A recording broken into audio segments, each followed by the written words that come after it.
तो देखो, हम लोगों की जो लास्ट क्लास चल रही थी, उस लास्ट क्लास में बेसिकली हम प्लांट के टिश्यूज़ के बारे में पढ़ रहे थे, है ना, कि कौन कौन से टाइप के प्लांट टिश्यूज़ हैं और उनका क्या क्या काम है। तो हमने जो लास्ट क्लास में स्टडी कर ली है वो बेसिकली मेरिस्टेमेटिक टिश्यू की स्टडी कर ली है। मेरिस्टेमेटिक टिश्यूज़ के टाइप्स पढ़ लिए हैं, ठीक है, कि वो 3 टाइप्स के होते हैं, डिपेंड कि वो किस प्लांट के कौन से पार्ट में मौजूद हैं, उनके क्या फंक्शन है वो हमने पढ़ लिया, और इन जनरल छोटी मोटी बातचीत मेरिस्टेमेटिक टिश्यूज़ के बारे में कर ली। अब आज हम लोगों को प्लांट टिश्यू में ही उनका एक सेकेंड कैटेगरी पढ़ना है जिसका नाम है परमानेंट टिश्यूज़। अब हम लोगों को ये सोचना है पहले तो कि आखिर परमानेंट टिश्यूज़ कहते किसे हैं, क्वेश्चन मार्क। परमानेंट टिश्यूज़ आखिर है कौन, ठीक है। तो जैसा कि मैंने तुम्हें पिछली क्लास की जब मैंने एंडिंग की थी मेरिस्टेमेटिक टिश्यू की, उस वक्त भी बताया था, अभी मैं फिर से एक बार रिपीट कर देती हूँ कि जो मेरिस्टेमेटिक टिश्यूज़ होते हैं इनके अंदर एबिलिटी होती है डिवाइड होने की, मतलब सेल डिवीज़न करने की, है ना। ये सेल डिवाइड करते हैं, इन्हीं की वजह से प्लांट की डेवलपमेंट होती है, प्लांट के अंदर ग्रोथ होती है, एक्सेट्रा एक्सेट्रा, है ना। बट क्या होता है कि कई बार ये मेरिस्टेमेटिक टिश्यूज़ की जो एबिलिटी होती है डिवाइड करने की, ये ख़त्म हो जाती है। ये फर्दर खुद को डिवाइड नहीं कर पा रहे होते हैं। क्यों ख़त्म हो जाती है? अब देखो, एज जैसे जैसे किसी भी चीज़ की बढ़ती है, ऑब्वियस है कि उसके उस फंक्शन को परफॉर्म करने की जो एबिलिटी है वो ख़त्म तो होगी ना। जैसे जैसे आप बड़े होते हो आपकी हाइट धीरे धीरे बढ़ती है, बट इट डजंट मीन्स ना कि आपकी हाइट जीवन भर बढ़ती रहती है। जैसे जैसे हम बूढ़े होते हैं हमारे ऑर्गन्स धीरे धीरे कमज़ोर होने लगते हैं, है ना। इसका ये मतलब तो नहीं है कि ज़िंदगी भर हमारे ऑर्गन्स ताकतवर रहते हैं, एज इट इज़ वैसे के वैसे ही रहते हैं, ऐसा तो नहीं होता है। फिर तो वैसे ही हम सब जानते हैं कि जो मेरिस्टेमेटिक टिश्यूज़ होती हैं, मेरिस्टेमेटिक टिश्यूज़ के अंदर क्या होती है खास बात कि वो परफॉर्म करती हैं, क्या परफॉर्म करती हैं, सेल डिवीज़न परफॉर्म करती है। बट कब तक? ऑब्वियस है उनकी भी कोई ना कोई लिमिट होगी, किसी ना किसी स्टेज पे जाकर ये अपने सेल डिवीज़न को स्टॉप कर देती होंगी, है ना। कभी ना कभी ये अपने सेल डिवीज़न को क्या कर देती होंगी, अपनी स्टॉप कर देती होंगी। तो जब कोई भी आपकी परमानेंट टिश्यू जब कोई भी मेरिस्टेमेटिक टिश्यू अपने सेल डिवीज़न को स्टॉप कर देती है, तो उस पॉइंट पर, उस पर्टिकुलर पॉइंट पर, ठीक है, उस पर्टिकुलर पॉइंट पर वही मेरिस्टेमेटिक टिश्यू क्या कहलाने लगती है, नेम्ड एज परमानेंट टिश्यू, ठीक है। उसको हम लोग नाम दे देते हैं परमानेंट टिश्यू। यानी कि परमानेंट टिश्यू क्या है? परमानेंट टिश्यू एक प्रकार की मेरिस्टेमेटिक टिश्यू ही है जब मेरिस्टेमेटिक टिश्यू बूढ़ी हो जाती है, ठीक है। जब मेरिस्टेमेटिक टिश्यू क्या हो जाती है, बूढ़ी हो जाती है, वो डिवाइड नहीं कर सकती फर्दर, तब हम उसको क्या कहते हैं, मेरिस्टेमेटिक टिश्यू को ही परमानेंट टिश्यू कहने लगते हैं। मतलब indirectly permanent tissue is a old version of what is a बूढ़ा वर्जन ऑफ मेरिस्टेमेटिक टिश्यूज, है ना, is known as meristematic tissue. Meristematic tissue जब बूढ़ी हो गई तब हम लोगों ने कहना शुरू कर दिया कि हाँ करके इसी मेरिस्टेमेटिक टिश्यू को हम लोग क्या कहेंगे, आप लोगों की परमानेंट टिश्यू कहेंगे। तो प्लांट्स के अंदर जैसे हर बार नए सेल्स बनते हैं, जो पुराने होते जाते हैं वो धीरे धीरे खुद को किस में कन्वर्ट करने लगते हैं, परमानेंट में कन्वर्ट करने लगते हैं। क्या मैडम परमानेंट का कोई काम है, या फिर परमानेंट इज लाइक का एक्स्ट्रा? जैसे जब कोई पर्टिकुलर गेम होता है तो गेम में पार्टिसिपेट करने के लिए जो प्लेयर्स होते हैं, कई बार हम एक्स्ट्रा प्लेयर्स लेकर जाते हैं कि अगर जो नाम यानी कि जो प्लेयर्स उस गेम में खेल रहे हैं, कल को अगर वो लड़के या लड़कियां इंजर्ड हो गए तो उनके बदले हम उन एक्स्ट्रा प्लेयर्स को खिलवा लेंगे, है ना। तो क्या यहाँ पे प्लांट के अंदर परमानेंट टिश्यू का क्या कोई इंपॉर्टेंट रोल है, या फिर ये जस्ट एक टाइम पास के जैसे कि अच्छा बूढ़ी हो गई है तो बस पड़ी है। अब कैसा होता है, हमारी जो बॉडी है, हमारी स्किन के ऊपर ना डेड सेल्स होते हैं, अगर हम हमारी स्किन को प्रॉपर तरीके से रब ना करें, नहाएं नहीं, तो हमारी बॉडी के ऊपर ये डेड सेल्स जमा होते जाएंगे, जो कि आपको थोड़ा बूढ़ा, कमज़ोर और क्या कहते हैं उसको, अनहेल्दी, बहुत ही डल स्किन इस तरीके का अपीयर करवाएंगे। इसीलिए जब आप नहाते हो, जब अपनी बॉडी को आप स्क्रब करते हो, तो ये डेड सेल्स आपकी बॉडी से हट जाते हैं और आपकी बॉडी अच्छी अच्छी फ्रेश फ्रेश दिखती। तो डेड सेल्स हमारे कोई काम के हैं क्या? नहीं, वो जस्ट एक गार्बेज है जो हमारी बॉडी में, मतलब वो सेल डेड हो गए हैं फिर भी पड़े हुए हैं क्योंकि उनको हम निकाल नहीं रहे।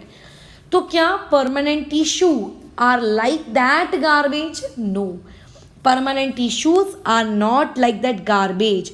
ये जो परमानेंट टिश्यूज होते हैं, ये परमानेंट टिश्यूज वहाँ पर भले ही अपनी सेल को डिवाइड करने की एबिलिटी खो चुके हैं, बट परफॉर्म फंक्शंस। ये क्या करता है? फंक्शन परफॉर्म करता है। क्या करता है? फंक्शंस परफॉर्म करता है। ठीक है, ये क्या परफॉर्म करता है? फंक्शंस परफॉर्म करता है। कैसे कैसे फंक्शन परफॉर्म कर सकता है? पहला पॉइंट, ये उस पर्टिकुलर प्लांट को सपोर्ट देने के काम आता है। अगर कोई प्लांट मान लेते हैं बहुत बड़ा हो गया है और मान लेते हैं उसकी जो टहनी है या उसकी जो ब्रांच है या फिर जो उसका ट्रंक है वो बहुत ही पतला सा है, नाजुक सा है, घास के जैसा है, थोड़ी सी हवा चलेगी तो धप से गिर जाएगा। तो ऐसा नहीं, एकदम कड़क होना चाहिए, मजबूत होना चाहिए, है ना, तो ताकि हम लोग उसके ऊपर रस्सी डाल के हम झूला तक झूल सके, इतना मजबूत होना चाहिए। उसको सपोर्ट प्रोवाइड करने का प्लांट में काम किसका होता है? प्रोटेक्टिव टिश्यू का होता है। ठीक है, अगर कोई फूड या फिर कोई वाटर अगर स्टोर करना है तो स्टोरेज करने का काम भी परमानेंट टिश्यूज करते हैं। अगर खाना बनाना है, पूरी दुनिया जानती है यार कि प्लांट्स फोटोसिंथेसिस करते हैं, तो अगर मान लेते हैं फोटोसिंथेसिस करना है तो फोटोसिंथेसिस के लिए भी आप लोगों के परमानेंट टिश्यू काम आएंगी। अगर प्रोटेक्शन करना है, अच्छा प्रोटेक्शन के लिए खैर हम लोग आगे डिस्कशन करेंगे, but these are the functions that a permanent tissue performs. तो हो सकता है कल को टीचर पूछ ले कि what are the functions of permanent tissue, तो आपको पता होना चाहिए कि support, storage, photosynthesis, protection are the various function performed by what? A permanent tissue, है ना। कौन परफॉर्म करती है? एक परमानेंट टिश्यू परफॉर्म करती है। कैसे परफॉर्म करती है वी विल स्टडी, बट ये होती है परमानेंट टिश्यू और ये इसका काम होता है। तो ध्यान रखना, मेरिस्टेमेटिक टिश्यू सेल डिवीजन कर सकती थी और परमानेंट टिश्यू सेल डिवीजन नहीं कर सकती। मेरिस्टेमेटिक टिश्यू प्लांट की ग्रोथ करवाती है, ठीक है, परमानेंट टिश्यू ग्रोथ नहीं करवाती। ध्यान रखना, परमानेंट टिश्यू ग्रोथ नहीं करवाती, वो स्टोरेज करती है, फोटोसिंथेसिस करेगी, सपोर्ट देगी, प्रोटेक्शन करेगी, बट ग्रोथ नहीं करेगी, बट ग्रोथ नहीं करेगी। प्लीज कीप इन माइंड, ठीक है। अच्छा, क्या हम लोगों को हमारे सिलेबस में परमानेंट टिश्यूज़ का क्लासिफिकेशन पढ़ना है? यस, हमारे सिलेबस में 9th क्लास का जो हमारा सिलेबस है, हमारे सिलेबस में परमानेंट टिश्यूज़ को 2 पार्ट्स में ब्रॉडली क्लासिफाई किया गया है, ठीक है। परमानेंट टिश्यूज़ को ब्रॉडली कितने पार्ट्स में क्लासिफाई किया गया है? 2। द पहला part is known as SPT and the second part is known as CPT, जहाँ पे the P word means permanent, ठीक है, P वर्ड का मतलब होता है परमानेंट, T वर्ड का मतलब होता है टिश्यू, और यहाँ पे C वर्ड का मतलब होता है कॉम्प्लेक्स। यानी कि एक प्रकार हो गया कॉम्प्लेक्स परमानेंट टिश्यू और जो दूसरा प्रकार हो गया वो हो गया simple permanent tissue. So we have 2 type of permanent tissues in our syllabus. पहला हो गया सिंपल परमानेंट टिश्यू और दूसरा हो गया आप लोगों के पास कॉम्प्लेक्स परमानेंट टिश्यूज, ठीक है। ये हम लोगों को पढ़ना है और आज की क्लास में हम लोग जो डिस्कशन करने वाले हैं वो ऑब्वियस है कि पहले सिंपल परमानेंट टिश्यू का डिस्कशन करेंगे और उसके बाद जब हमारा सिंपल खत्म हो जाएगा तब हम कॉम्प्लेक्स की तरफ मूव करेंगे। और बल्कि कॉम्प्लेक्स सोचो इतना इंपॉर्टेंट है कॉम्प्लेक्स परमानेंट टिश्यू कि अगले साल क्लास 10th का जो बायोलॉजी का फर्स्ट चैप्टर है उसमें भी ये उतनी डिटेल में नहीं है, बट हाँ ऊपर ऊपर से है। तो आज की क्लास में हम लोगों का डिस्कशन है, बोलो क्या, सिंपल परमानेंट टिश्यू और कॉम्प्लेक्स परमानेंट टिश्यू में से सिंपल परमानेंट टिश्यू का डिटेल। बट मैडम सिंपल और कॉम्प्लेक्स का डिफरेंस हमको नहीं पता है। मतलब क्यों आपने एक सेल को आप सिंपल कह रहे हो, क्यों आप किसी और को कॉम्प्लेक्स कह रहे हो, पहले आप सिंपल और कॉम्प्लेक्स का मीनिंग बता दीजिए, फिर आप सिंपल को डिटेल में पढ़ाते बैठिएगा। खैर बिल्कुल सही कहा।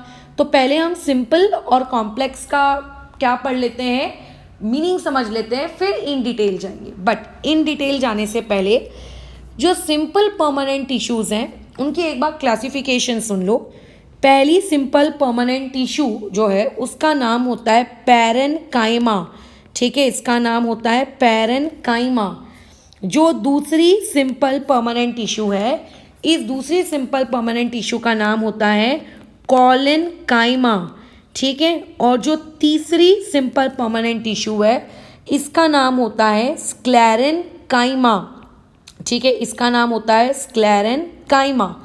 सो we have this three simple permanent tissues, parenchyma, collenchyma and आपका स्क्लेरेनकाइमा। ठीक है, and it is known as sclerenchyma. Complex के क्लासिफिकेशन में अभी मैं नहीं जा रही हूँ, जिस दिन पढ़ाऊंगी उस दिन इसका क्लासिफिकेशन भी बताऊंगी। ठीक है, बट पहले सिंपल और कॉम्प्लेक्स का मीनिंग क्या होता है पहले इसको समझ लेते हैं। देखो, सिंपल का मतलब ये होता है एक जैसा, सीधी हिंदी भाषा में बात करते हैं, सिंपल का मतलब होता है एक जैसा। जैसे पूरी दुनिया जानती है कि जैसे चलो दुनिया को छोड़ो, अब जैसे सभी लोगों को पता है रुद्राक्ष की माला, अगर नहीं पता है तो काइंडली गूगल आउट करिएगा रुद्राक्ष की माला। तो रुद्राक्ष की माला में आपने देखा होगा कि सारे जो मोती होते हैं रुद्राक्ष के वो सेम होते हैं, है ना, सेम होते हैं, राइट। सारे brown brown brown brown brown brown brown brown brown. अगर एक मोती होता तो मैं उसको क्या कहती, सेल।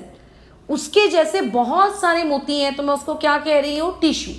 बट कौन सी टिश्यू, सिंपल, क्योंकि जितने भी रुद्राक्ष हैं या जितने भी मोती हैं या जितने भी सेल्स हैं वो सारे एक जैसे हैं, कुछ भी उसमें क्या नहीं है, अलग नहीं है, है ना। जैसे कि एक चॉकलेट आया करती थी पहले, चॉकलेट तो नहीं कहेंगे, माउथ फ्रेशनर कहते थे उसको, पोलो, है ना, छोटा सा ऐसा गोल्ड कलर का वाइट कलर का होता था, ऐसा रिंग बना हुआ रहता था।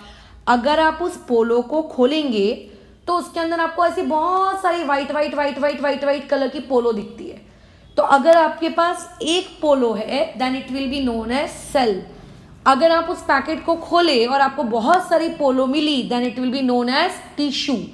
और सारी की सारी पोलो एक ही जैसी थी, therefore it will be known as simple tissue. But एक दूसरी चॉकलेट आती थी जिसका नाम होता था आपका पॉपिंस। ठीक है, सुना होगा, उम्मीद करते हैं तुमने, है ना। या फिर खैर अभी कैडबरी की एक जेम्स आती है। अगर आप उस कैडबरी के जेम्स को खोलते हो और सारी कैडबरी की जेम्स इमेजिन करिए, imagine red red red red red red red red colour की है, तो कहेंगे उसको टिश्यू। बट क्योंकि सब सेम है, ऑल सेल्स आर सेम, उस टिश्यूज के अंदर के सारे सेल सेम है, therefore it will be known as simple tissue. But जब आप उस पॉपिंस को या फिर जेम्स के पैकेट को खोलते हो तो कुछ चॉकलेट्स ऑरेंज कलर की होती हैं, कुछ येलो, कुछ पिंक, कुछ ब्लू, कुछ ब्राउन, कुछ ब्लैक। ब्लैक तो खैर नहीं होती but still they are of different colours. तो हम क्या कहेंगे कि टिश्यू तो है बट डिफरेंट टाइप के सेल से बनी हुई, है ना। ये टिश्यू तो है बट कैसे टाइप के सेल से बनी हुई, डिफरेंट टाइप के सेल से बनी हुई। तो ऐसे को कहते हैं कॉम्प्लेक्स परमानेंट टिश्यू। तो सिंपल परमानेंट टिश्यू का मतलब क्या है, सिंपल परमानेंट टिश्यूज में आपको जितने भी सेल्स मिलेंगे, जितने भी cells, all cells are structurally same, मतलब सारे सेम, सारे सेल्स के स्ट्रक्चर क्या होंगे, सेम होंगे, एक जैसे होंगे।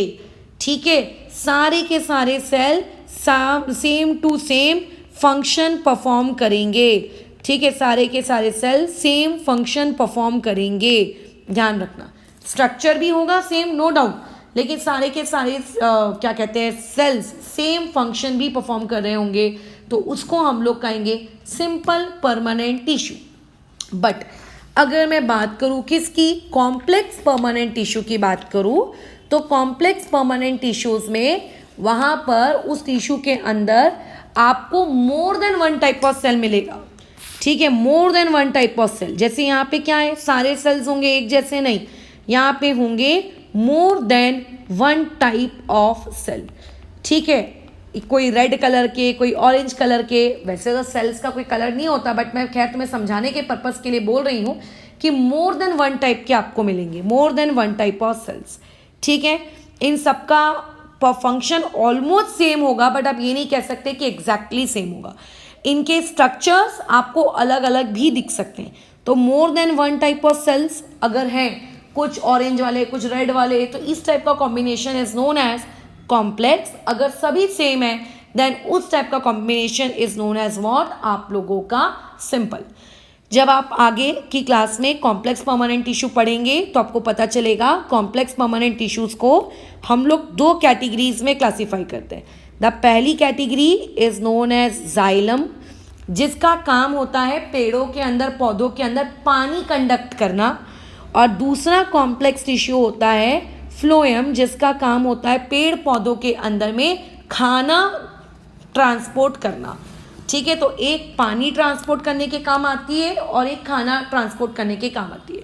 पेपर में सीधा सीधा 1 मार्क के लिए एमसीक्यू पूछा जाता है, xylem is use for dash purpose. तो जाइलम का जो यूज़ है वो ये है कि पेड़ पौधों के अंदर वाटर प्लस जो मिनरल्स होते हैं, ठीक है, उसका ट्रांसपोर्टेशन करना है ना। और फ्लोएम का क्या काम होता है कि जो फोटोसिंथेसिस से फूड बन रहा है उस फूड को प्लांट के अदर पार्ट्स में भी ट्रांसपोर्ट करना। तो इस तरीके से हम लोगों ने अभी तक क्या क्या सीखा है? हमने अभी तक ये सीखा है कि जो टिश्यूज़ होते हैं हमारे सिलेबस में, हम टिश्यूज़ को दो कैटेगरीज में क्लासीफाई करेंगे। ठीक है, अच्छा, दो कैटेगरीज में जो पहली कैटेगरी होगी वो होगी प्लांट टिश्यू, और जो दूसरी कैटेगरी होगी वो होगी एनिमल टिश्यू, जिसको हम लोग अभी स्टार्ट करने के हैं।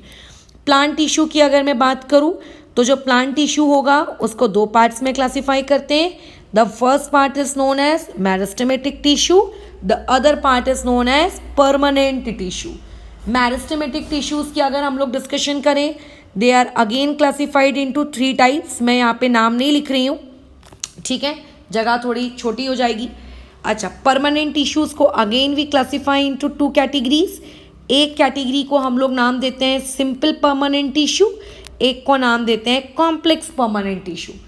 Complex permanent tissue is classified again into 2 categories, xylem and phloem, है ना। जब हम जाइलम एंड फ्लोएम पढ़ेंगे तब तुम्हें पता चलेगा कि जाइलम के अंदर देखो, क्योंकि जाइलम एक कॉम्प्लेक्स टिश्यू है तो उसके अंदर और भी बहुत सारे सेल्स होंगे अलग अलग प्रकार के, तो कौन कौन से होते हैं, कितने होते हैं, तब हम पढ़ेंगे। सिंपल परमानेंट टिश्यूज को आज हम लोग 3 कैटेगरी में पढ़ने वाले हैं। ठीक है, जो मैंने ऊपर आपको नाम लिखवा के दिया, पैरेन्काइमा, कॉलेन्काइमा, स्क्लेरेन्काइमा।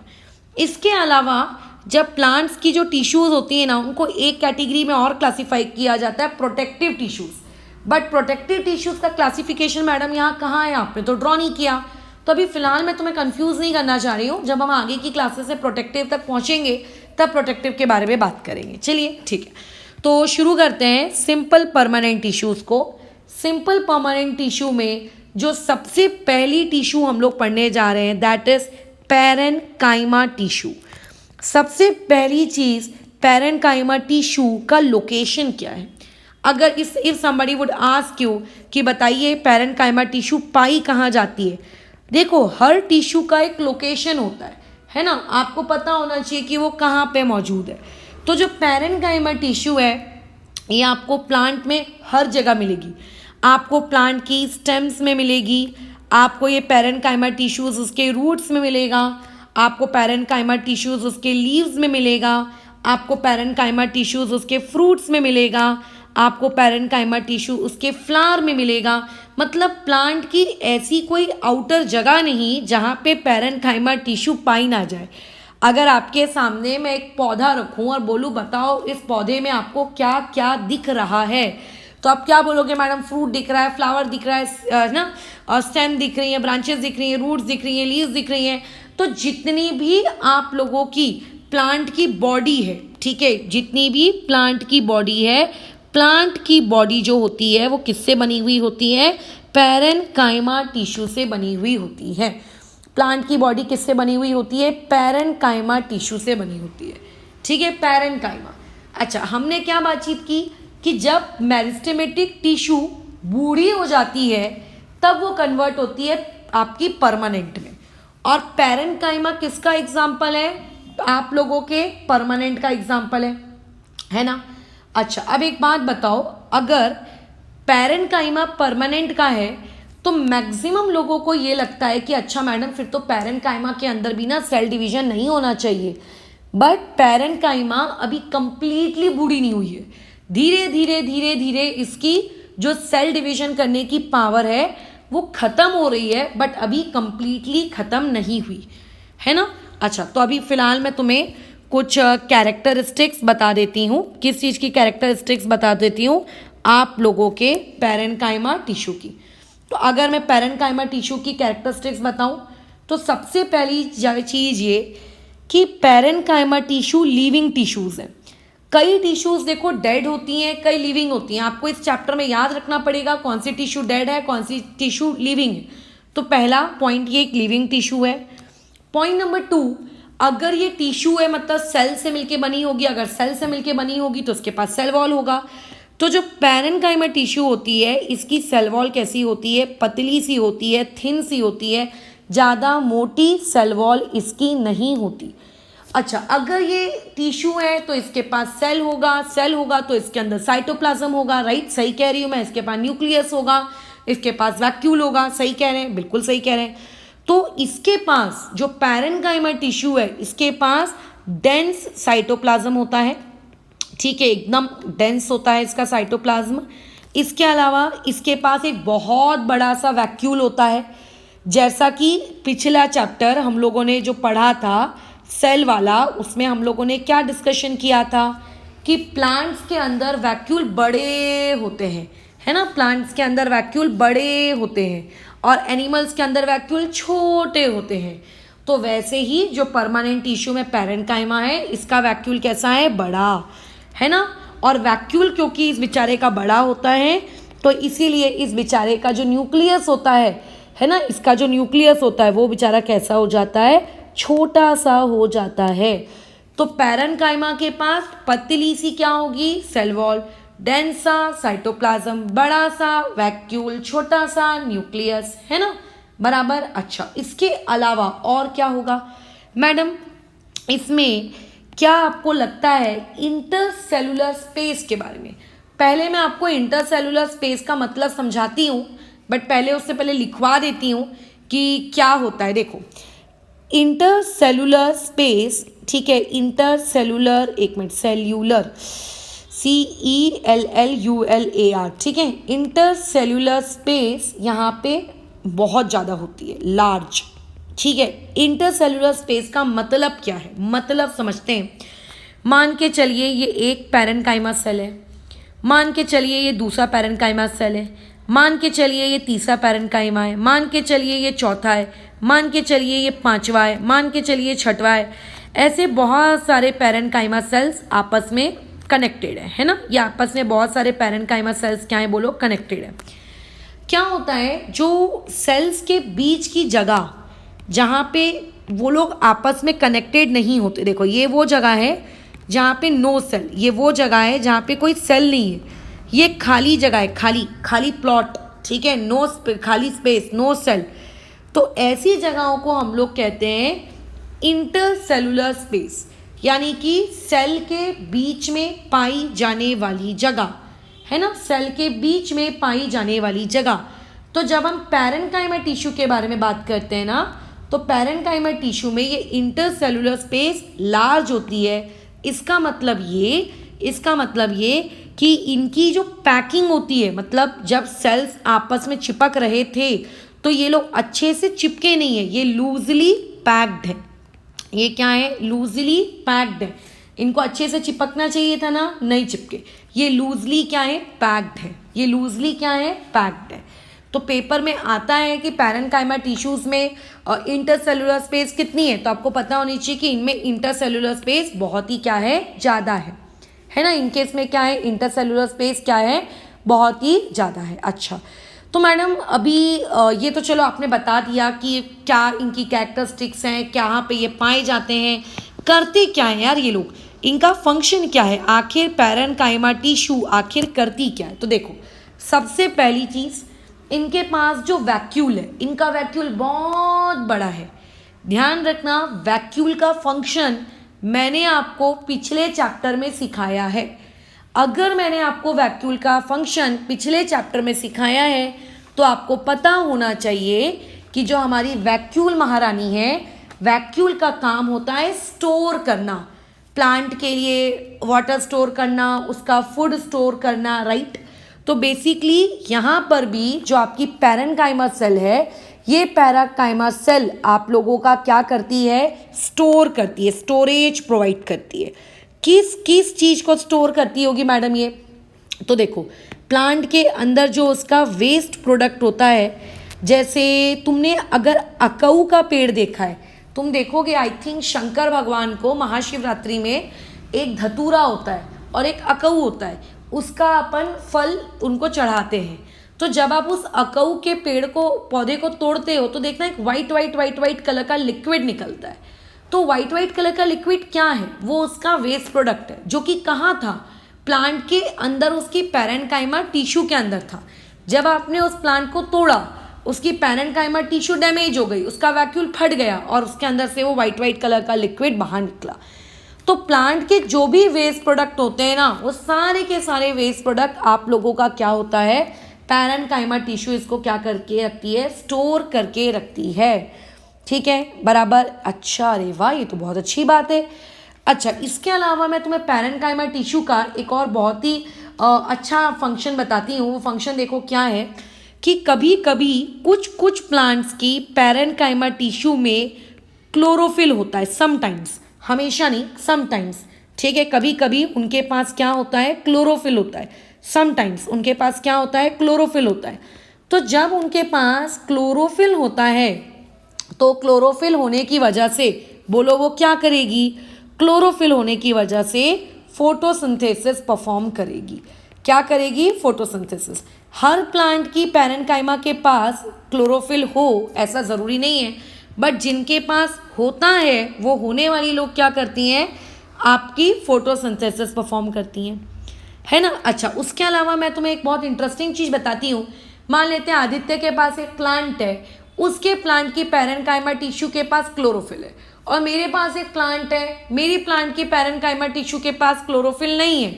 तो आदित्य के प्लांट को क्या कहा जाएगा पता है? आदित्य के प्लांट को एक स्पेशल नेम दिया जाएगा, it will known as chlorenchyma. उसको क्या नाम दिया जाएगा? It will known as what? Chlorenchyma. उसे क्या कहेंगे हम लोग? क्लोरेन्काइमा। मेरे वाले प्लांट के पास पैरेन्काइमा है बट उसके अंदर क्लोरोफिल नहीं है, क्लोरोफिल खाली है, तो उसे पैरेन्काइमा ही कहोगे, उसे अलग से क्लोरेन्काइमा, अलग स्पेशल नेम देने की ज़रूरत नहीं है। ठीक है, बराबर, कोई भी स्पेशल नेम आपको उसको देने की ज़रूरत नहीं है ना। क्या ये बात समझ में आ रही है? अच्छा, दूसरी चीज़, पैरेन्काइमा टिश्यूज जो होती हैं उनके बीच में इंटरसेलुलर स्पेस होती है। मैंने अभी अभी आपको बताया है ना, मैंने आपको क्या बताया, इंटरसेलुलर स्पेस होती है। अगर मान के चलते हैं कि इनके अंदर में जो इंटरसेलुलर स्पेस है, इनके पास जो इंटरसेलुलर स्पेस है, इस इंटरसेलुलर स्पेस में अगर क्या भरी हुई है, इसके अंदर एयर है, एयर, हवा। अब तुम सोचोगे मैडम इसके अंदर एयर कैविटीज़ कैसे आई? अब ऑब्वियस है, खाली स्पेस है और एयर कैविटीज़ हैं, तो एयर कैविटीज़ होने की वजह से जब तेज हवा चलेगी, है ना, तो एक्चुअली ये आसानी से बेंट हो सकेंगे। उसके अलावा एयर कैविटीज़ होने की वजह से एक सबसे इम्पॉर्टेंट फ़ायदा ये होता है कि जिन प्लांट्स के अंदर ये एयर कैविटीज़ मौजूद होती हैं वो वाटर के ऊपर फ्लोट करते हैं। आपने देखा होगा लोटस, वाटर लिली या बहुत सारे ऐसे पौधे जो तालाबों या नदी के ऊपर तैरते हैं, है ना। तो ऐसे जो भी प्लांट होते हैं जो वाटर के ऊपर फ्लोट कर सकते हैं, वो इसी इंटरसेलुलर स्पेस में एयर कैविटीज़ की वजह से होते हैं। और जिनके पास ये एबिलिटी होती है, अब उन किसके पास ये एबिलिटी होती है हम सब जानते हैं, लोटस के पास ये एबिलिटी होती है, लोटस पानी के ऊपर तैरता है, वाटर लिली होती है, ये पानी के ऊपर तैरती है, ऐसे और भी बहुत सारे पौधे हैं। तो इन लोगों को एक स्पेशल नेम दिया जाता है और इनके स्पेशल नेम को कहा जाता है एरेन्काइमा। यानी कि लोटस जो है, लोटस की पैरेन्काइमा टिश्यू को अगर तुम एरेन्काइमा कहोगे तो कोई बुरा नहीं मानेगा। क्यों? क्योंकि वो एरेन्काइमा उसको नाम दिया गया है। अगर किसी प्लांट के पास क्लोरोफिल है उसके पैरेन्काइमा के पास, और अगर उसको क्लोरेन्काइमा बोलोगे तो वो बुरा नहीं मानेगा। क्यों? क्योंकि उसके पास क्लोरोफिल है। ठीक है, क्यों? क्योंकि उसके पास क्लोरोफिल है। तो ये क्या काम करता है? ये स्टोरेज का काम करता है, वेस्ट प्रोडक्ट को स्टोर करता है, वाटर को स्टोर करता है, एयर कैविटीज क्रिएट करता है जिसकी वजह से प्लांट ऊपर क्या हो सके, फ्लोट कर सके। साथ ही साथ में इसमें क्लोरोफिल होता है जिसकी वजह से ये कभी कभी फोटोसिंथेसिस भी क्या कर सकता है, परफॉर्म कर सकता है। ठीक है, so this was all about the information of parenchyma according to 9th standard. ठीक है, इससे ज़्यादा डिटेल की आपको नीड नहीं है। इससे ज़्यादा डिटेल आप कब पढ़ेंगे? जब आप हायर स्टैंडर्ड में जाएंगे। ठीक है, चलो अभी हम लोग नेक्स्ट परमानेंट टिश्यू की तरफ मूव करते हैं। So what is our next permanent tissue? Next permanent tissue is collenchyma. ठीक है, एक मिनट। नेक्स्ट परमानेंट टिश्यू जो हम लोगों को पढ़ना है दैट इज कॉलेनकाइमा। अब आप लोग क्या पढ़ने वाले हो? कॉलेनकाइमा। जो पहली परमानेंट टिश्यू पढ़ी पैरेन्काइमा, खैर वो तो हम लोगों की पढ़कर हो चुकी है। अब चलो मूव करते हैं हम लोग कहाँ पे? कॉलेनकाइमा की तरफ। अब देखो, सबसे इम्पॉर्टेंट चीज़, किसी भी प्रकार की आप टिश्यूज़ पढ़ लिए, आपको पहले तो उसकी लोकेशन पता होनी चाहिए कि कौन सी टिश्यू कहाँ पे पाई जाती है। जैसे कि मैंने ऊपर बताया कि प्लांट की जो एंटायर बॉडी है, उसका रूट, उसका स्टेम, उसकी ब्रांचेस, उसकी लीव्स, उसका फ्रूट, उसका फ्लावर, आपको हर जगह पैरेन्काइमा मिलेगी। तो मैडम अगर हर जगह पैरेन्काइमा है तो फिर कॉलेनकाइमा कहाँ पर है? बताइए। तो देखिए, कॉलेनकाइमा यहाँ पर है। फॉर एग्जाम्पल मान के चलते हैं ये आपके पास एक ट्री है, ये उसकी ब्रांच है ना। अच्छा, उसके बाद क्या होता है? एक ऐसी ग्रीन कलर की डंडी होती है और उसके बाद ऐसी पत्ती लटक रही होती है। तो ये जो ग्रीन कलर की डंडी होती है ना, जो पत्ती और उस ब्रांच को आपस में कनेक्ट करके रखी है, इसको हम लोग कहते हैं लीफ स्टॉक। इसको हम लोग क्या कहते हैं? Leaf stock. और जो कॉलेनकाइमा टिश्यू है, इसका लोकेशन यही है। जितनी भी पत्तियां होती हैं उन सारी पत्तियों के क्या कहते हैं? लीफ के स्टॉक में आपको क्या देखने को मिलती है? कॉलेनकाइमा टिश्यू देखने को मिलती है। ठीक है, क्या होती है? कॉलेनकाइमा टिश्यू आप लोगों को देखने को मिलती है। इसके अलावा ठीक है, कई ऐसी लीव्स होती हैं। अब मैं किस लीव का नाम बताऊं तुमको?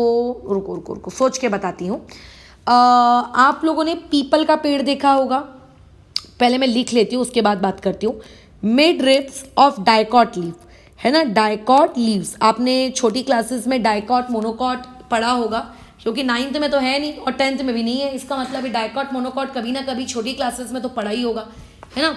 तो जो भी डाइकॉट प्लांट्स होते हैं, बहुत सारे डाइकॉट प्लांट्स होते हैं, कुछ डाइकॉट होते हैं, कुछ मोनोकॉट होते हैं। तो जितने भी डाइकॉट प्लांट्स होते हैं, है ना, डाइकॉट जितने भी प्लांट्स होते हैं, उन सारे डाइकॉट प्लांट्स की जो पत्तियां होती हैं, ठीक है, जितने भी डाइकॉट प्लांट्स होते हैं बराबर, उन सभी की क्या होती हैं? जो पत्तियां होती हैं बराबर, उन सभी पत्तियों की जो मिडरीब होती है, मिडरीब्स, उसको बेसिकली वहाँ पर आप लोगों को क्या देखने को मिलती है? आप लोगों को क्या देखने को मिलता है? आपको कॉलेनकाइमा। जैसे पीपल का पत्ता देखे हो, आम का पत्ता देखे हो, या अशोक के पेड़ का देखे हो। जैसे मान लेते हैं ये पीपल का पत्ता है, ठीक है, उतना अच्छा ड्राइंग स्किल तो है नहीं मेरा, खैर। इसके बीच से देखना है कैसी लाइन जाती है। अगर आप आजू बाजू की पत्ती को फाड़ देंगे ना, तो ये आपको मोटी सी बीच में एक लाइन दिखेगी। This is known as mid ribs of dicot. तो यहाँ पर भी आपको क्या देखने को मिलता है? आपको कॉलेनकाइमा देखने को मिलती है। कॉलेनकाइमा यहाँ पे भी मिलती है, ठीक है।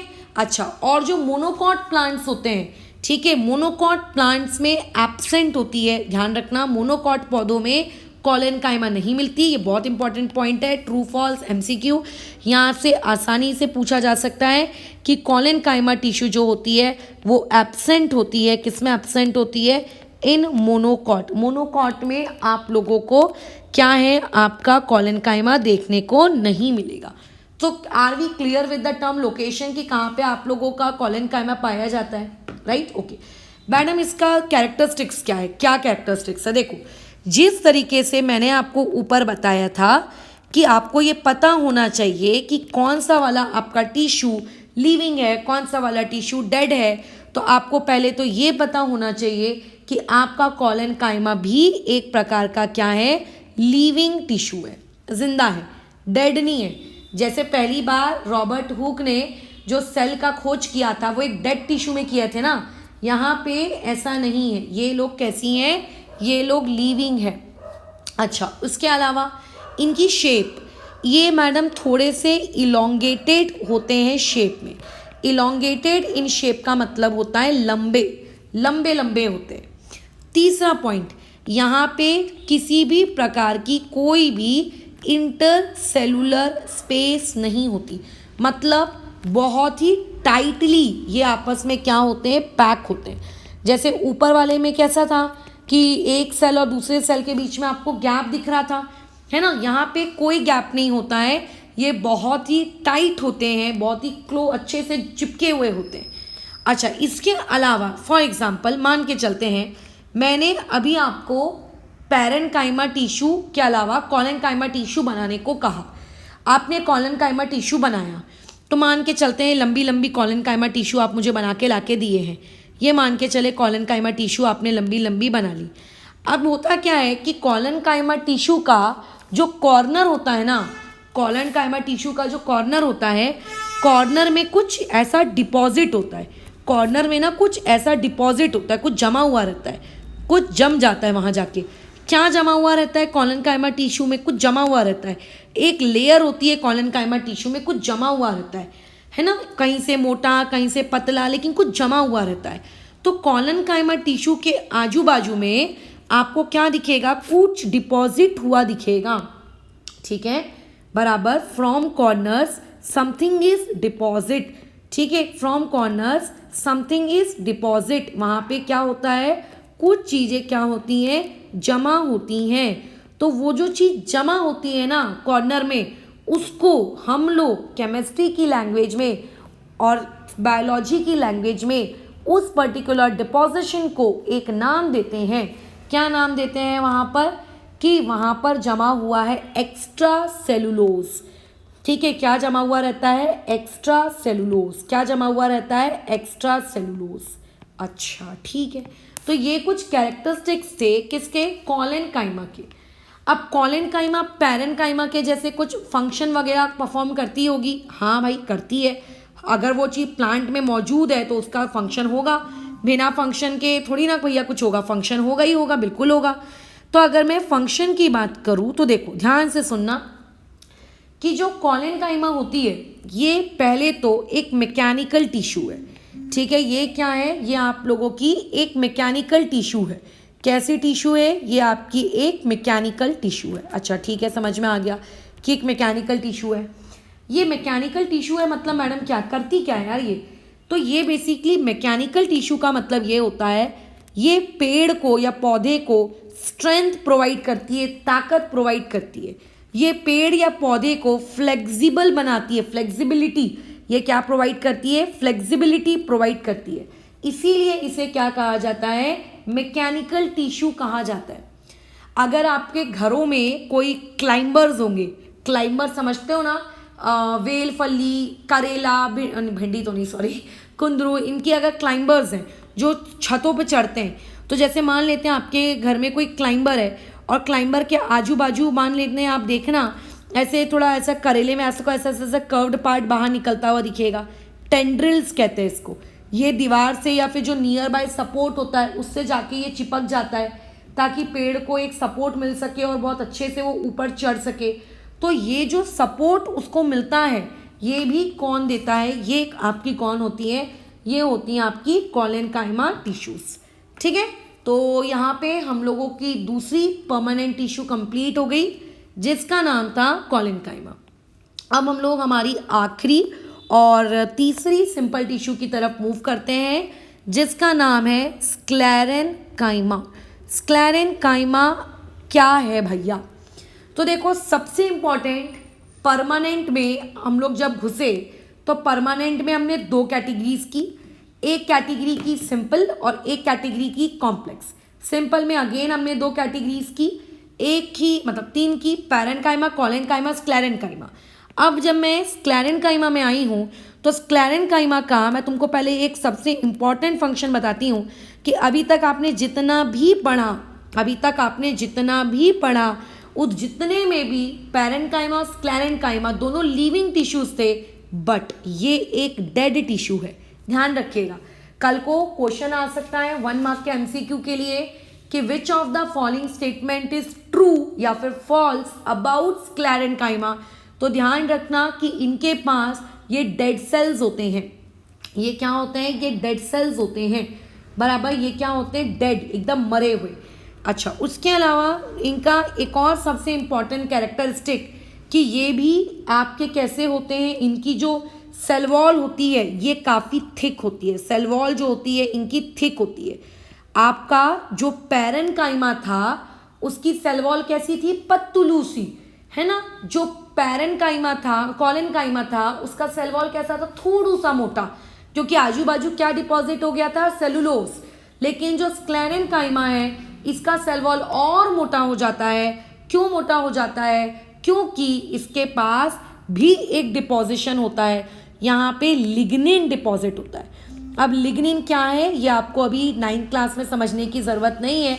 ये जब आप 12th क्लास में जाएंगे, एक पॉलीमर करके आप एक चैप्टर पढ़ेंगे तो आपको पता चलेगा कि अच्छा, लिग्निन भी एक प्रकार का पॉलीमर है जो सीमेंट के जैसा आपको अपीयर लगेगा, है ना। तो ये लिग्निन डिपॉजिट होता है, इसकी वजह से इनकी सेल वॉल बहुत बहुत कड़क होती है। आपने इसके एग्जाम्पल देखे? आप अखरोट देखना, अखरोट खाए हो ना, अखरोट के आजू बाजू का छिलका कितना कड़क होता है। पिस्ता का छिलका, है ना। काजू के आजू बाजू भी, वैसे तो काजू मार्केट में जो आता है वो बिना छिलके का आता है, बट अगर काजू बादाम आप देखे हो तो उसके आजू बाजू छिलका होता है। नारियल के आजू बाजू छिलका होता है। दैट कड़क सा मोटा सा छिलका is made up of sclerenchyma. ये किससे बना हुआ होता है? स्क्लेरेन्काइमा से। अब तुम ये देखो कि जो पहली वाली थी पैरेन्काइमा, उसमें बहुत सारी इंटरसेलुलर स्पेस थी। जो कोलेनकाइमा थी उसमें इंटरसेलुलर स्पेस नहीं थी, और जो स्क्लेरेन्काइमा है इसमें भी इंटरसेलुलर स्पेस नहीं है। यहाँ पे भी जो पैकिंग होती है वो बहुत ही, बोलो क्या होती है? टाइट पैकिंग होती है, काफ़ी ज़्यादा।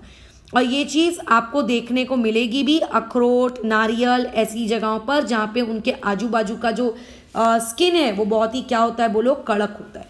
कड़क क्यों है? वो इसीलिए तो कड़क है क्योंकि वहाँ पे पैकिंग क्या है? बहुत ही ज़्यादा टाइट है। ठीक है, वहाँ पे क्या है? पैकिंग क्या है? बहुत ही ज़्यादा क्या है? आप लोगों की टाइट है, बराबर। ठीक है, अच्छा चलो, बहुत अच्छी बात है। उसके अलावा मैडम और कोई बात? हाँ, बात अब आती है कि लोकेशन पाया कहाँ जाता है। तो देखो, इसकी लोकेशन मैं बता दूँ कहाँ पर है। अगर तुम्हारे पास कोई पत्ती है, लेट से मैंने आपके लिए एक लीफ बना दी, ये लेट से मैंने आपके लिए एक लीव्स बना दी। इस लीव्स में आपको देखना इस तरीके से डिज़ाइन दिखती है ना। इसको हम लोग कहते हैं वेन्स, इसे कहते हैं वेन्स, इसे कहते हैं उस लीफ की वेन्स ऑफ लीव्स, इसे कहते हैं वेन्स ऑफ लीव्स। तो आप लोगों का जो स्क्लेरेन्काइमा है ये पाया कहाँ जाता है? इसका अगर लोकेशन के बारे में बात करें तो इसका जो लोकेशन है वो लोकेशन है वेन्स ऑफ लीव्स। जो लीव्स होती हैं उसकी वेन्स में क्या पाया जाता है? आपका स्क्लेरेन्काइमा पाया जाता है। जितने भी आपके ड्राई फ्रूट्स होते हैं उन ड्राई फ्रूट्स की जो कवरिंग होती है, इंक्लूडिंग नारियल, है ना, इंक्लूडिंग नारियल कवरिंग, वो भी किसकी बनी हुई होती है? स्क्लेरेन्काइमा की बनी हुई होती है। खत्म। अच्छा, लोकेशन पढ़ लिया, कैरेक्टरिस्टिक पढ़ लिया। अब आते हैं फंक्शन के बारे में कि आखिर मैडम ये फंक्शन करता क्या है। देखो, अब ऑब्वियस है कि इतनी मोटी कवरिंग है तो मोटी कवरिंग का सिर्फ और सिर्फ एक ही काम होगा। वो काम क्या होगा कि जो भी जिसके भी आजू बाजू वो पर्टिकुलर चीज़ मौजूद है उस पर्टिकुलर चीज़ को क्या प्रोवाइड करना? स्ट्रेंथ प्रोवाइड करना। ठीक है, तो जिस तरीके से कोलेनकाइमा स्ट्रेंथ प्रोवाइड करती थी उसी तरीके से ये भी स्ट्रेंथ प्रोवाइड करते हैं। और क्योंकि इनकी कवरिंग बहुत से ज़्यादा मोटी है तो इसको हम लोग कहते हैं कि साथ ही साथ में ये लोग और क्या प्रोवाइड करते हैं? ये प्रोटेक्शन भी प्रोवाइड करते हैं। साथ ही साथ में और ये क्या प्रोवाइड करते हैं? प्रोटेक्शन भी प्रोवाइड करती हैं। ठीक है, डन। अब उसमें कैसा है, अगर मैं स्क्लेरेनकाइमा के बारे में आपको और डिटेल में पढ़ाना चाहूँ तो मैं बिल्कुल पढ़ा सकती हूँ, बट कैसा है कि ये सारी चीज़ें आपको आगे जाके पढ़नी ही है। कहाँ पे पढ़नी है मैडम? जब आप 11th की बायोलॉजी पढ़ेंगे तो डेफिनेटली वहाँ पे भी आपको पढ़नी है, तब आप ज़्यादा डिटेल में पढ़ेंगे। 9th क्लास का सिलेबस हमें जितना रेस्ट्रिक्ट करता है उतना तो हमने खैर पढ़ना ही है, बट ज़्यादा डिटेल आपको 11th में या उसके आगे की और पढ़ाई करेंगे तो वहाँ आपको मिलेगी। तो ऐसा बिल्कुल मत सोचना कि जितना 9th क्लास में साइंस पढ़ा जा रहा है साइंस सिर्फ उतना ही है। साइंस आगे और भी है, लेकिन हम लोग सिर्फ उतना ही पढ़ते हैं जितना हम लोगों का सिलेबस हमको क्या करता है, रेस्ट्रिक्ट करता है ना। चलो आगे आते हैं। तो एक बार थोड़ा सा डायग्राम देख लेते हैं। आपको ये डायग्राम एनसीईआरटी में भी दिखेगा। ये देखो, आपको तीनों के डायग्राम बनाकर दिए गए हैं बाजू में। पहला डायग्राम है आप लोगों के पैरेन्काइमा का। देखिए पैरेन्काइमा में आपको किस तरीके से ये बीच में गैप दिख रहा है, जिसे हम इंटरसेलुलर स्पेस कहते हैं। किस तरीके से इसकी सेल वॉल जो है, देखिए ये किस तरीके से थिन है, दिख रही है। उसी के बाजू में आप एक और देखिए, ये किसका डायग्राम है, ये कॉलेनकाइमा का है डायग्राम है। कॉलेनकाइमा में कहीं पे भी इंटरसेलुलर स्पेस नहीं। देखो कहीं भी आपको व्हाइट कलर की जगह दिख रही है क्या? नहीं दिख रही। और इसके आजू बाजू में इसकी जो सेल वॉल है वो मोटी हो गई। क्यों मोटी हो गई? क्योंकि वहाँ पे सेलुलोज आके क्या हो गया, डिपॉजिट हो गया, है ना। उसके बाजू में किसका डायग्राम है? उसके बाजू में डायग्राम है आपके स्क्लेरेनकाइमा का।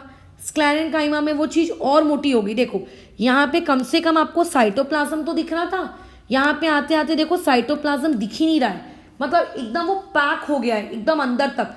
क्यों? क्योंकि इसमें ये जितनी भी जगह है, इस सारी जगह पे क्या डिपॉजिट हो गया है, लिग्निन डिपॉजिट हो गया है। और लिग्निन इतना ज़्यादा डिपॉजिट हो जाता है कि आपको सेल के अंदर कैविटी जैसी कोई चीज़ दिखती ही नहीं है। आपको सेल के अंदर जैसी कोई कैविटी जैसी कोई चीज़ दिखती ही नहीं है। कोई सेल के अंदर आपको खाली जगह देखने को नहीं मिलती।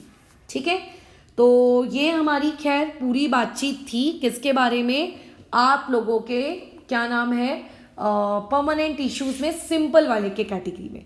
इस टॉपिक से रिलेटेड बहुत सारे क्वेश्चंस पूछे जा सकते हैं। तीनों प्रकार के टिश्यूज का लोकेशन, तीनों प्रकार के टिश्यू का कैरेक्टरिस्टिक, तीनों प्रकार के टिश्यू का फंक्शन, इनका आपस में डिस्टिंग्विश, सब कुछ। तो आपको वो सारी चीज़ें पढ़नी है। इससे रिलेटेड जो नोट्स हैं वो मैं शेयर कर दूंगी पूरे प्रॉपरली बने हुए, उसको अपनी कॉपी में नोट डाउन कर लेना। इसी वीडियो के बाद तुम्हें इस पर्टिकुलर टॉपिक के नोट्स मिल जाएंगे अगर तुम लर्न करना चाहो तो। ठीक है, वैसे मैं कोशिश करूंगी कि इसी पीडीएफ में वो इंक्लूडेड रहे, बट अगर इस पीडीएफ में मान लेते इंक्लूडेड नहीं है तो मुझसे मांग लेना, मैं दे दूंगी। वैसे मैं कोशिश करूंगी कि इसी पीडीएफ में रहे। तो कल हम लोग एक और टाइप की परमानेंट टिश्यू पढ़ेंगे। जैसे मैंने क्या बताया, एक होती है सिंपल, एक होती है कॉम्प्लेक्स। कल के दिन में हम जो पढ़ने वाले हैं वो पढ़ेंगे हम लोग कॉम्प्लेक्स। ठीक है, कल के दिन हम लोग जो पढ़ेंगे वो क्या पढ़ेंगे, कॉम्प्लेक्स परमानेंट टिश्यू। फिर एक और